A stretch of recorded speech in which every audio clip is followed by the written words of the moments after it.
네, 안녕하세요. 학문과 지성을 탐구하는 중앙아카데미아, 저는 대학원 신문사의 편집장을 맡고 있는 박항산입니다. 저희가 지금까지 외국인 유학생분도 모셔보고 또 스타트업 대표님도 모셔봤는데요. 오늘은 그 두 분간의 접점이라고 할 수 있는 외국인 유학생을 대상으로 한 스타트업을 운영하고 있는 대표님을 모셔봤습니다. 여행의 목적이라는 기업을 운영하고 계신데요. 대표님 자기소개 간단하게 부탁드립니다. 네, 반갑습니다. 저는 여행의 목적이라는 여행 스타트업을 운영하고 있는 여행의 목적의 대표 이화빈이라고 합니다. 저희 회사는 외국인 유학생들을 대상으로 지방소멸 위기에 놓여져 있는 지역의 투어를 제공하는 서비스를 진행하고 있습니다. 앞으로도 많은 기대 부탁드리겠습니다. 감사합니다. 창업 전에는 어떤 경험들 하셨는지? 창업 전에는요, 네. 저는 국회에서 홍영표 의원실의 인턴 비서관으로 있었습니다. 네. 그래서 거기서 있었었던 외국인 분들의 한국 생활의 어려움, 그런 것들을 제도적으로 풀어내는 데 좀 집중을 했었었고요. 그런 것들이 어쩌다 보니 내가 해결해야 되는 사회적 문제이자 비즈니스 포인트로 변경이 돼서 네. 지금 이러한 사업을 꾸리게 됐던 것 같습니다. 그러면은 여행의 목적이 갖고 있는 네. 차별화 전략은 무엇일까? 유학생들을 대상으로 한 여행 프로그램인데 네. 다른 타 프로그램과 어떤 차이가 있을까? 저희 여행의 목적은 일단 기본적으로 요새는 여행 에이전시들이 굉장히 많아요. 네. 정말 유수의 회사들이 많이 차려져 있고 좋은 프로그램들도 많은데 저희는 최대한 많은 리텐션을 위해서 네. 탐험대장이라는 프로세스를 운영을 합니다. 탐험대장 프로세스 같은 경우는 저희 투어 프로그램에 2번 정도 이상 참여했었던 친구들이 직접 본인이 가고 싶어하는 투어 프로그램을 기획을 해서 탐험대장으로서 역할을 수행을 하고 친구들을 이끌어서 투어를 떠나게 되는 리텐션을 최대화로 올린 투어 시스템입니다. 이 친구들 같은 경우는 일정 요율 이상의 모객을 달성을 하게 되면 그만큼의 인센티브가 수수료로 지급이 되고요. 그렇게 해서 우리 외국인 유학생 친구들의 조금 경제적인 부담을 조금 덜어줄 수 있는 알바 느낌의 그런 시스템이라고 봐주셔도 좋을 것 같습니다. 대표님께서 공적 영역에서 일을 하고 계시다가 이 부분을 내가 사업적으로 풀어봐야겠다라고 생각을 하시고 네. 제일 첫 시도가 어떤 거였는지? 제일 첫 시도는요. 일단 팀빌딩이 첫 시도였었는데 네. 저는 감사하게도 저는 단국대학교 출신인데 네. 저희 단국대학교 많은 분들 에타 사용하시는 걸로 알고 있는데요. 네, 에브리타임이라는 어플 내에서 제가 이런 외국인 유학생들을 대상으로 하는 투어 시스템을 만들어보고 투어 플랫폼을 견인해보고 싶은데 함께 하실 분들을 찾습니다라고 에타에 그냥 글을 올렸어요. 글을 올렸다가 어쩌다 보니 저희 과 선배들로만 구성이 되었고요. 네. 어쩌다 보니 뭐 직속 선배지만 뭐 학번 차이가 꽤 나서 네. 그렇게 해서 팀빌딩부터 진행을 하고 인천관광공사에서 2022년도에 있었던 인천관광기업 스타트업 공모전에 네. 들어가게 돼서 그때 3위로 오르면서 사업을 시작을 했었던 것 같습니다. 그러면 22년도에 공모 사업을 따내면서 네. 그 사업자 같은 경우도 그 해에 나게 되는 거예요? 네, 그 해에 바로 법인으로 설립을 했습니다. 좀 약간 보통은 개인 사업자로 시작을 한 다음에 법인으로 키워보는 방법도 구상하잖아요. 네, 맞죠. 그때 바로 법인으로 시도했던 이유가 있을까요? 제가 네. 잘 몰라서 그랬어요. 제가 네. 뭔가 진짜 잘 몰라서 음. 그랬었던 것도 있고 개인 사업자로 해보다가 법인으로 전환을 해야 되겠다라는 생각을 안 해봤었던 거는 아닙니다만 그땐 그랬어요. 내가 되게 세상에 좋은 가치를 전하고 내 모든 것을 쏟아서 일을 하려면 리스크를 줄이는 것도 중요한데 좀 더 대담하게 행동하는 것도 중요하겠다 싶어서 근데 제가 이제 몇 분들 스타트업 대표님들과 이렇게 인터뷰를 해봐도 자기가 뭔가를 먼저 내놓을 수 있어야 되는 것 같아요. 네, 그래서 맞아요. 법인으로 먼저 세우는 그런 어느 정도의 위험 부담도 감수를 할 때 본인이 그 프로젝트든 사업이든 책임지고 밀고 나가는 게 있는 것 같은데 감사합니다. 그런 부분에서 어떤 추진력이 지금의 여행의 목적, 그 중간 지점에 닿게 만든 게 아닌가 싶습니다. 그러면은 팀빌딩을 시작을 해서 네. 첫 공모전을 따내는 과정이 네. 듣기로는 순조로워 보이지만 맞죠. 그 과정이 결코 녹록지 않았을 것 같은데 맞죠. 한번 어떻게 됐는지 말씀해 주시면 좋을 것 같아요. 일단은 이게 예비 사업자하고 기존의 사업자 3년 이내에 초기 창업이 뽑는 거는 나눠서 뽑는데 네네. 마지막 결과로 순위를 정하는 거는 섞여서 네. 있었던 시점이었고 네. 이 3위 안에 들지 못하면 추가 지원금이나 뭐 투자가 후속 투자가 없었던 상황이었어서 네. 그랬던 환경에 플러스 제가 그 당시에 학교를 휴학을 안 했었어요. 휴학을 안 했고 중간고사, 기말고사가 이렇게 많이 왔다 갔다 했었던 상황들이 네. 있었어서 네. 그때 결심을 했죠.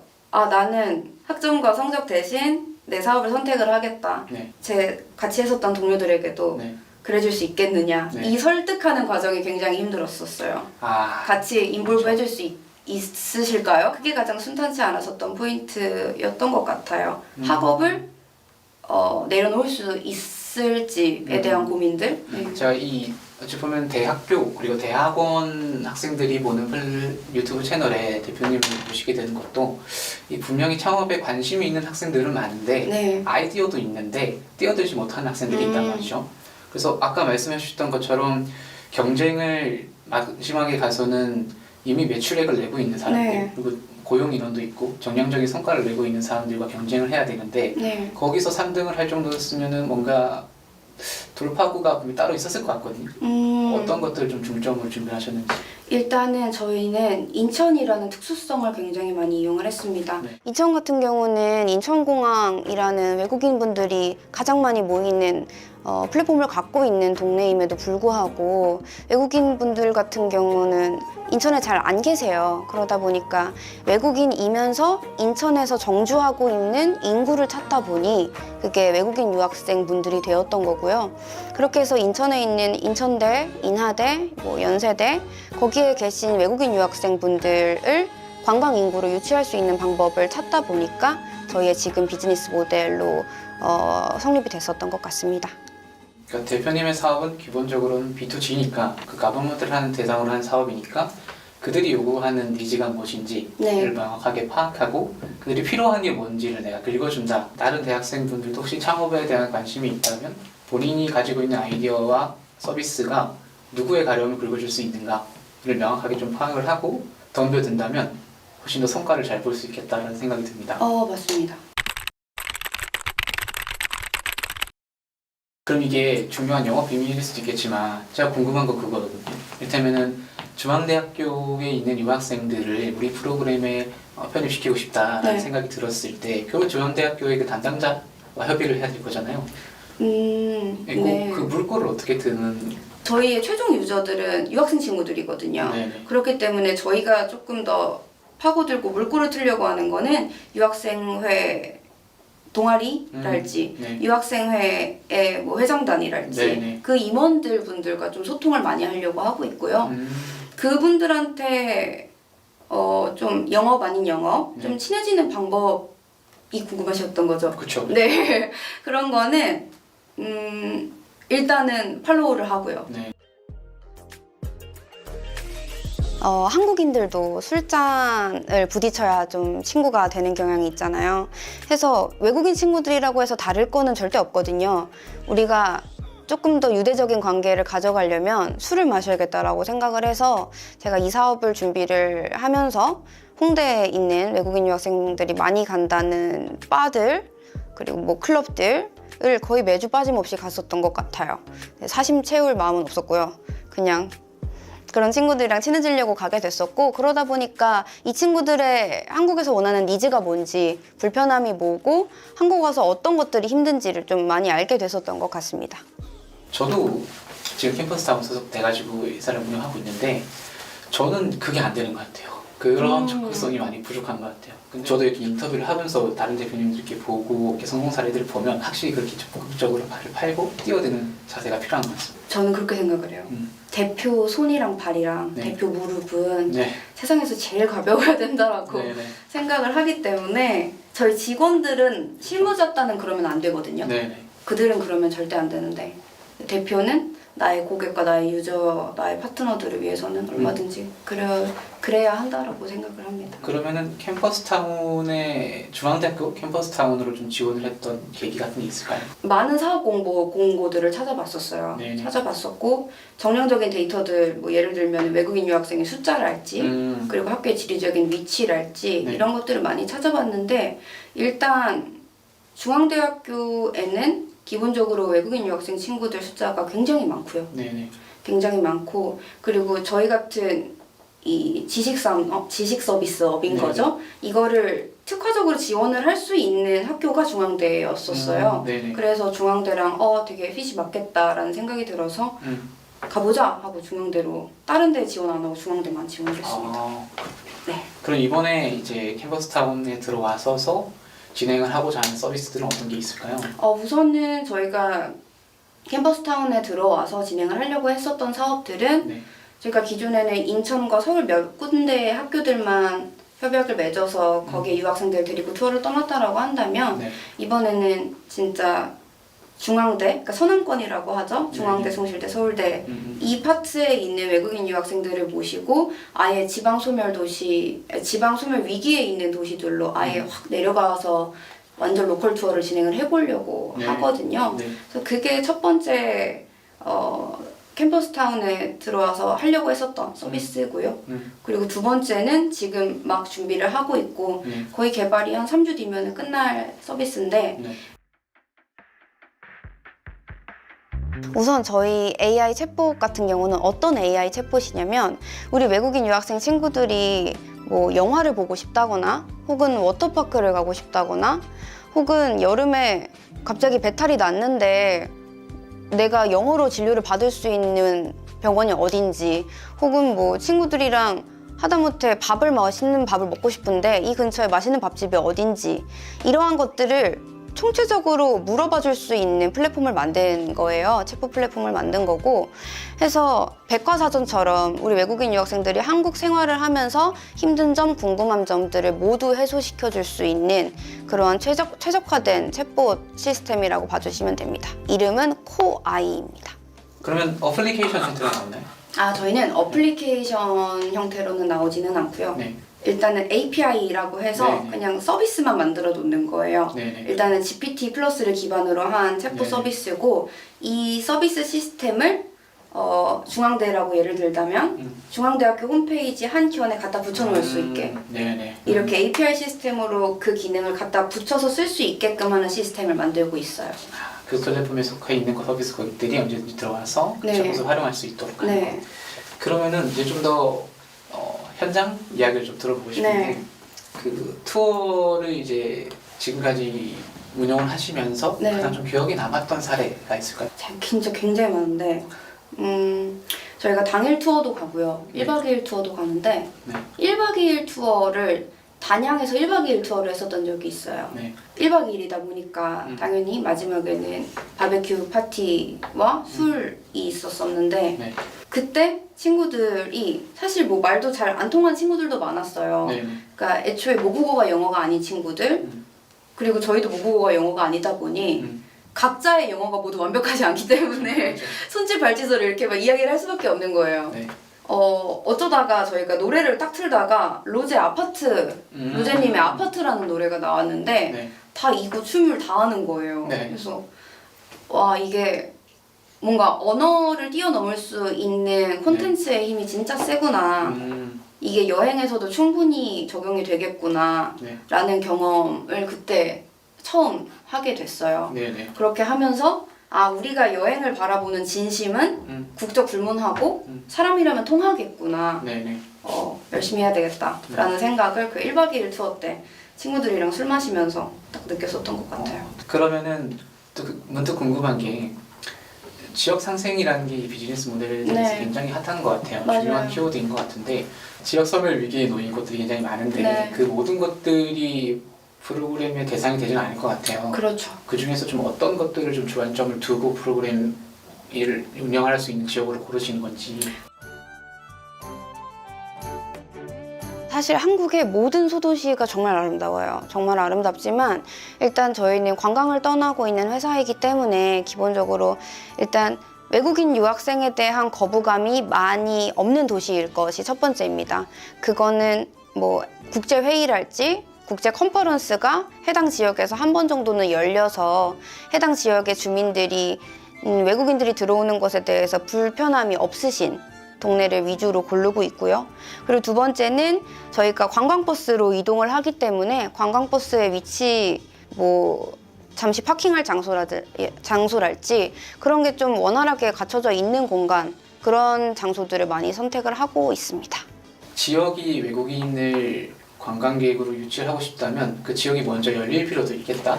그렇죠. 많이 열릴 필요도 있고 네. 암암리에 네. 한국이든 어느 나라든 외국인에게는 어찌 보면은 덤탱이를 씌울 수 있는 네. 그런 여지들이 뭐 선진국이든 개발도상국이든 그럴 거 없이 모든 나라들이나 다 있잖아요. 관광지는 사실. 그래서 그런 거를 조금 이렇게 좀 덜 하시는 동네를 좀 찾으러 다니는 것 같아요. 네. 좀 가장 인기가 많은 지역은 어딘가요? 경주예요. 일단 우리 외국인 유학생들이 한국에 오면은 모든 외국인 유학생들은 어느 대학교에 가던 한국 문화의 이해와 같은 한국 역사나 한국 재반에 대한 수업을 듣게 돼요. 네. 근데 그런 수업이 시간이 항상 정해져 있다 보니까 네. 역사 같은 경우는 좀 조선시대 역사를 좀 많이 위주로 다루고 있어서 네. 우리 외국인 유학생 친구들한테는 한국의 다이내스티 하면은 조선만 많이 이렇게 떠오르게 되고 네. 서울 가도 뭐 광화문이나 창덕궁이나 다 조선의 그 문화들이잖아요. 네. 근데 그걸 이제 경주에 가게 되면은 이 친구들이 딱 아, 신라라는 역사가 있었구나. 되게 신기해하는 거예요. 그 네. 고분들이나 뭐 여긴 땅만 파도 유물 나온다 그러면은 뭐 어이없어 하고. 네. 근데 진짜니까 막 그런 것들. 그리고 경주가 손맛이 좋아요. 네네. 음식이 진짜 맛있어서 네. 그것도 좋아하고 일단 경주가 우리 어렸을 때 수학여행 많이 다녔었던 동네다 보니까 네. 유스 호스텔이랄지 관광버스가 왔다 갔다 하기에도 굉장히 좋은 여건을 갖추고 있어서 요새는 많이 안 가게 되는 도시기는 하지만 그럼에도 외국인 유학생들한테는 충분히 매력 있고 그리고 만족도도 충분히 있는 도시여서 다들 경주를 좋아하는 것 같아요. 그러면은 요 여행 프로그램을 운영을 함에 있어서 좀 네. 어려운 점들도 분명히 있을 것 같은데 계절적인 특성 같은 것도 있나요? 계절적인 특성 같은 경우는 우리 유학생 친구들이 4년을 유학을 오는 친구들보다 보통 1년짜리 1년 단위의 교환학생을 오는 친구들이 많은데 우리 친구들은 한국의 여름이 이렇게 길고 더울 거라고 생각을 많이 못해요. 네. 당황을 많이 해요. 네네. 4계절이 있는 나라라고 하니 네네. 12개월을 4로 나누면 한 3개월 덥고 말겠구나 하는데 뭐 5월부터 더워지기 시작하고 거의 10월까지 반팔을 입으니까 네. 당황스러워하죠. 그래서 이 친구들을 데리고 여름에 굉장히 갈만한 데를 많이 돌려고 해도 지치는 거예요. 계절적인 이유 때문에. 네. 너무 더워지고 덥게 되면 짜증도 나고 그런 만족도가 떨어질 수밖에 없거든요. 네. 그렇게 되면 이제 실내 어트랙션이나 실내 테마로 조금 변경을 하기는 하는데 네. 아무래도 실내는 조금 공간에 좀 제약이 있다 보니 네. 그런 게 좀 어려운 부분인 것 같아요. 여름에 좀 힘들다? 해서 이럴 때는 주로 그냥 가평이나 네. 아니면 아예 바닷가로 그냥 가버려서 친구들 노세요 하고 그냥 풀어놓고 각자 즐기다가 모이는 이런 가벼운 투어를 많이 떠납니다. 그것도 궁금해요. 여행을 떠나실 때 한 프로그램에 참여하는 학생들의 국적 비율이랄까? 그때 어떤 구성으로 되는지? 우선 저희는 국적이 어디 한 군데에 치중이 되어 있지 않아요. 네네. 한 번 투어를 갈 때 많으면 60명, 적으면 30명 정도 선으로 가는데 보통 진짜 1대1 정도로 저희가 일부러 그러려고 그런 거는 아니지만 아직 중국인 유학생들에 대한 수요가 저희는 조금 부족해요. 네. 네. 그래서 저희는 지금까지는 뭐 프랑스, 스페인, 미국, 뭐 베트남 친구들도 계셨고 말레이시아, 인도네시아, 태국 굉장히 폭넓은 친구들이 많이 오시는 것 같아요. 네. 그리고 한 국가의 구성원이 많다고 해서 뭔가 투어의 방향성이 좀 달라진다라거나 그런 거는 없었었고 네네. 본인들도 국적이 다르다는 거에 대해서 크게 개의치 않아 하고 잘 어울리고 계셔가지고 그럼 이 산업 대해 이야기를 해보고 싶은데 네. 그거는 궁금했던 것 같아요. 여행의 목적은 그리고 대표님은 본인의 사업을 어떤 카테고리로 두고 있는지. 아무래도 서비스라고 할 수 있을 것 같아요. 관광이라는 건 사실 저희는 관광 에이전시고 이런 프로그램을 기획을 하고 수행을 하는 곳이지 여행사는 아니거든요. 그렇죠.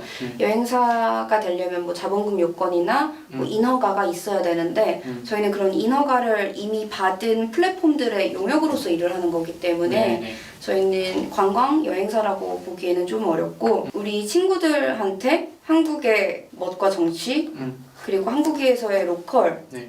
이러한 경험들을 쉽게 받아들일 수 있도록 하는 역할, 창구 역할을 한다라고 생각을 해서 저희는 서비스업이라고 생각을 합니다. 그렇다면 여행의 목적이 조금 중기적으로, 네. 중장기적으로 바라보고 있는 서비스들 어떤 게 있을까요? 중장기적인 서비스라고 한다면 뭐 아까 전에 말씀드린 그 챗봇 서비스일 거고요. 네. 중장기적인 비전은 좀 다른데 일단은 저희 나라는 인구가 점점 줄어들고 있고 그리고 대학들도 기본적으로 수익산업체이기 때문에 그렇죠. 외국인 유학생들을 최대한 많이 받을 수밖에 없을 거예요. 네. 중장기적으로는. 그것도 그렇고 외국인 유학생들이 많이 기본적으로 굉장히 많이 들어올 거거든요. 앞으로도. 그럼 이 분들을 끌어모을 수 있는 플랫폼이 있어야 돼요. 네. 근데 그게 지금 블루오션인 상태인 거고 수많은 플랫폼들이 있는데 이 플랫폼을 압도할 만한 플랫폼은 아직 나오지는 않았어요. 네. 모든 유학생들이라면 한국의 유학생이라면 이거 다 가입해 할 만한 거는 없죠. 네. 그래서 지금 많은 좋은 회사들께서 이 플랫폼을 만들고 계신데 저희는 이 플랫폼 경쟁에 뛰어들 생각이 전혀 없어요. 저희가 들어가게 되는 경우는 결국엔 파이를 찢어먹는 거라고 생각을 해서 네. 이 여러 플랫폼들이 계속 상생을 하다가 정말 큰 헤게모니를 만들었을 때 네. 거기에 들어가는 여행 콘텐츠 그리고 문화 콘텐츠 그런 콘텐츠 소싱이 다 저희 여행의 목적에서 이루어졌으면 하는 바람이 좀 중장기적인 비전입니다. 어찌 보면은 네. 외국인 유학생을 대상으로 한 비즈니스 모델의 API가 되겠다. 네, 그죠? 그거는 다 저희 회사로부터 나오게끔 하는 게 저희 목표예요. 굉장히 매력적인 전략인데요. 아, 감사합니다.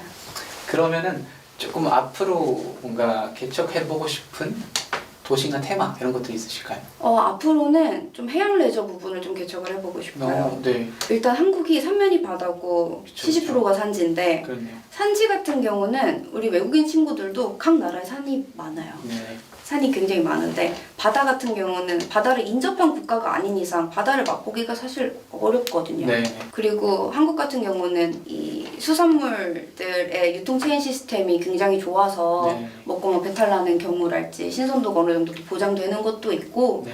해서 한국의 바다를 여러 방면이죠. 요트 투어랄지 호핑 투어랄지 호핑 투어라고 하면 이제 한국에 있는 섬들이죠. 섬들을 관광보고 수영을 하거나 제트보트를 타거나 해서 이렇게 한국의 바다, 연안 그리고 거기에서 나오는 제철 해산물들을 네. 같이 경험할 수 있게 해주는 이런 해양 오션 레저 라이프 스타일을 조금 더 확장을 해보고 싶습니다. 한국식 호핑 투어. 네, 저도 참여해보고 싶은데요. 저도 그런 한국 옥태견 만들고 싶습니다. 그렇네요. 그래서 지금 당장 6월 초에 준비가 되어 있습니다. 굉장히 빠른 시기. 네, 인천에 있는 왕산 네네. 마리나에서 출발을 해서 데이작도라는 섬까지 호핑 투어할 수 있는 프로그램을 지금 만들어 놓고 6월 달에 지금 기다리고 있습니다. 지금 내국인은 참여 안 되나요? 내국인은 어렵습니다. 알겠습니다. 그러면은 네. 조금 더 개인적인 질문을 좀 해봐도 좋을 것 같아요. 네. 이 사업을 운영하는 게요. 네, 사람을 좀 많이 바꾸는 것 같아요. 맞아요. 저 같은 경우는 약간 사람을 만나가지고 영업을 하는 게 잘 안 돼요. 쉽게 말하면. 근데 그것도 좀 바뀌더라고. 그쵸. 어느 정도 하게 되고 해야만 하니까. 네. 그런 게 바뀌게 되는데 대표님 같은 경우는 좀 어떤 변화가 있었는지. 저는 제 스스로 한계를 항상 지어오면서 살았었거든요. 뭐 예를 들면은 저는 대학교를 제가 수능으로 대학을 들어갔는데 제가 수학이 8등급이었고 나머지 1등급이었어요. 네. 그래서 다 다른 과목들이 멱살을 잡고 들어간 거죠, 대학을. 근데도 나는 원래 수학 못하는 애니까 뭐 이런 식이랄지 네네. 아니면은 뭐 나는 원래 요리 못하니까 이런 그냥 실생활에서의 한계도 이렇게 늘 명확하게 지어왔었고 네. 내가 갖고 싶은 직업이랄지 내가 갖고 싶은 자격이랄지 이런 것들에 대해서 한계를 굉장히 명확하게 지어오면서 살았었어요. 네. 근데 제가 이 사업을 지금 자그맣긴 하지만 이 사업이라는 경험을 하고 나서 뭘 느꼈냐면 가장 큰 변화는 나는 0에서 1을 만든 사람이기 때문에 네. 1에서 50, 50에서 100, 1에서 1000 가는 건 아무것도 아니라는 네. 인사이트를 굉장히 크게 얻었어요. 해서 저는 사람들을 만났을 때 넌 돈 얼마까지 벌고 싶어? 라고 하면 물론 물질적인 얘기는 안 하는 게 좋지만 전 1000억이라고 얘기를 해요. 네. 근데 이게 누군가한테는 되게 허무맹랑한 이야기일 수도 있지만 저로서는 나는 0에서 1을 만들었기 때문에 1만 원에서 1000억 만드는 건 일도 아니야 라는 이 관념이 깨진 거죠. 네. 그래서 그러한 무한한 가능성을 꿈꿀 수 있게 만들어 준 경험인 것 같아서 그게 가장 큰 변화였던 것 같아요. 그 사업을 운영하면서 네.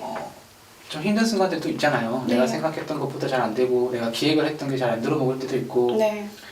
뭐 사람이 내 마음 같지 않을 때도 있을 네. 것이고 그럴 때마다 좀 마음을 다잡는 방법이 있을까요? 저는 되게 간단해요. 저는 카르마를 꼭 믿어요. 네. 카르마라는 업보 네. 진짜 믿거든요. 네. 잘 안 되면 사람은 모두 각자의 타이밍을 갖고 있기 때문에 처음에 많이 힘들었죠. 근데 모든 사람은 다 각자의 타이밍을 갖고 있어서 잘 될 순간에는 잘 돼요. 그리고 뭐 안 될 순간에는 뭘 해도 안 돼요. 네. 근데 늘 잘 될 준비는 하고 있어야 된다라는 생각을 해서 힘들어도 그냥 해야지. 내실을 다진다라는 생각으로 해놓고요. 어쩌다가 사업이 엎어지거나 생각한 것만큼 결과가 잘 안 나오면 그래도 내가 진심을 다했으니까 다음에 2배로 돌아올 거야 라고 믿어요. 그러면 꼭 그렇게 되더라고요. 기본적으로 최선을 다하되 때가 있는 거니까. 네, 때가 있다고 생각을 해요. 그러면 그 때를 함께하고 있는 팀원들 있잖아요. 네. 그 팀원들에게 하고 싶은 말. 저희 팀원들이요.